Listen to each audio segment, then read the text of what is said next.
So WhatsApp guys, তো তোমরা কেমন আছো? আশা করছি তোমরা সবাই ভালো আছো।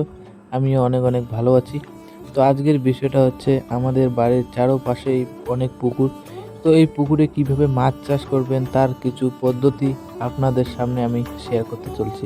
ভিডিওটার সাথে থাকো, আশা করছি ভালো লাগবে। এটাই আমাদের পুকুর।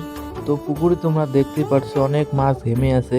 তার কারণ আমরা পুকুরে এখনই খাবার দিলাম। যত বেশি খাবার খাওয়াবো তত বেশি মাছ বাড়বে, আর মাছ যত তাড়াতাড়ি বাড়বে আমাদের লাভ হবে। তার কারণ আমরা মাছটা তত তাড়াতাড়ি বিক্রি করতে পারবো, আর মাছটা যদি বড় হয় আমার দামে একটু ভালো পাবো।